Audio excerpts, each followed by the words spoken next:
लाडक्या बहीण योजनेची ई-केवायसी तुमच्या मोबाईलवरून एका मिनिटात तुम्ही कशी करू शकता याबद्दल मी तुम्हाला आज माहिती देणार आहे.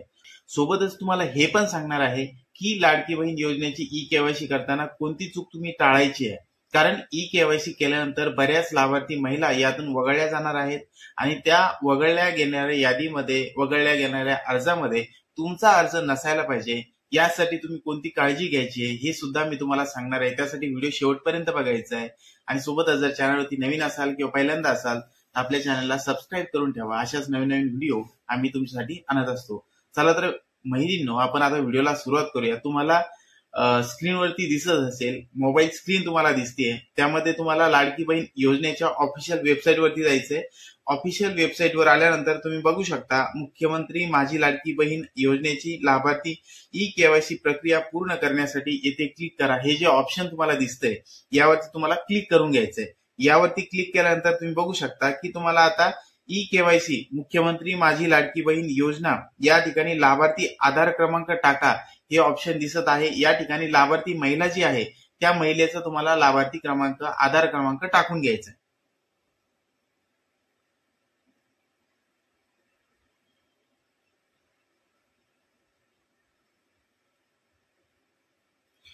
पूर्ण लाभार्थी क्रमांक आधार क्रमांक टाकून घेतल्यानंतर तुम्हाला जो खाली कॅप्चा दिसतोय, कॅप्चा जसा तसा तुम्हाला त्या कॅप्चा फील्डमध्ये टाकून घ्यायचा आहे.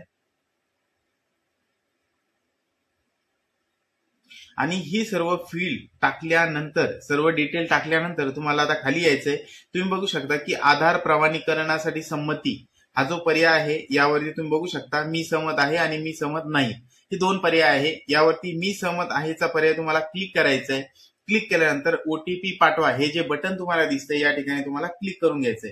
हे टाकल्यानंतर आता वॉर्निंग तुमच्या आता या ठिकाणी दाखवत आहे की ई-केवायसी प्रक्रिया पूर्ण करण्यासाठी तुमच्या वडिलांच्या किंवा पतींची माहिती तुम्हाला या ठिकाणी द्यायची आहे. आता बहिणींनो, ही एक लक्षात घ्यायची आहे. आता अर्ज करत असताना तुम्ही सुरुवातीला अर्ज करताना तुमच्या एक तर वडिलांचा आधार दिला असेल किंवा पतीचा आधार दिला असेल हे तुम्हाला लक्षात घ्यायचंय. आधार जर वडिलांचा दिला असेल या ठिकाणी तुम्हाला वडिलांचा आधार क्रमांक टाकायचा आहे, कॅप्चा टाकायचा आहे, आधार प्रमाणीकरणासाठी सहमत करायचंय आणि परत ओटीपी पाठवून त्यांच्या आधारवरती आधारच्या मोबाईलला जो नंबर लिंक असेल त्यावरती जो ओटीपी येईल तो या ठिकाणी तुम्हाला टाकून घ्यायचा आहे. ऍज पर पूर्ण फ्लो चार्ट प्रमाणे जो शासनाने दिलाय त्याचप्रमाणे तुम्हाला पूर्ण अर्ज करायचा आहे, ई-केवायसी करायची आहे. आता या ठिकाणी महत्वाचा पॉइंट आहे, कारण लाभार्थी महिलांसाठी हा खूप महत्वाचा पॉइंट आहे. आता बऱ्याच महिलांसाठी काय आहे, एक कुटुंब आहे त्यांचं एकत्रित कुटुंब आहे. एकत्रित कुटुंब म्हणजे काय, आता शासनाचा नियम काय सांगतो, एका कुटुंबातील 2 महिलांना तुम्हाला लाभ घेता येतो. 2 महिला कोणता, तर एक विवाहित महिला सोबतच एक अविवाहित महिला, अशा 2च महिला असतील की ज्यांना आता लाभ घेता येतो. आता ई-केवायसी केल्यानंतर लक्षात घ्या, एका कुटुंबातील जर 2 महिला असतील ज्यांचा तुम्ही केवायसी करतायत, आता केवायसी केल्यानंतर काय होईल, जर सेम रेशन कार्ड असेल आणि एकाच रेशन कार्डवरती 2 महिलांचे जर तुम्ही केवायसी केली तर दोघींचे लाभ बंद होतील आणि त्यापैकी तुम्हाला फक्त एकच लाभ सुरू करण्यासाठी ऑप्शन येईल. त्यासाठी तुम्हाला एक काळजी घ्यायची आहे. सर्वात पहिले, कारण आता ई-केवायसी करण्यासाठी 2 महिन्याची मुदत आहे. तुम्हाला काय करायचंय, सर्वात प्रथम तुम्हाला रेशन कार्ड अलग करून घ्यायचंय आणि रेशन कार्ड अलग करण्यासाठी तुम्हाला तहसीलला जावं लागतं. तहसील मधून तुम्हाला ते विभक्त करून घ्यायचंय आणि केल्यानंतरच तुम्हाला मग केवायसी करायची आहे. कारण जर तुम्ही आता केवायसी केली आणि केवायसी केल्यानंतर रेशन कार्ड जर तुमचं कुटुंबाचं एकच असेल, एका कुटुंबामध्ये जर 2 लाभार्थी महिला ज्या असतील त्या विवाहित असतील तर दोन्हीचे सुद्धा लाभ बंद होऊ शकतात. त्यामुळे तुम्हाला अगोदर तुमचं कुटुंब जे आहे रेशन मध्ये तुम्हाला ते वेगळं ठेवायचंय आणि मगच तुम्हाला या ठिकाणी अर्ज करायचा आहे किंवा केवायसी कंप्लीट करून घ्यायची आहे. ही सर्वात महत्वाची गोष्ट जी तुम्हाला लक्षात घ्यायची आहे.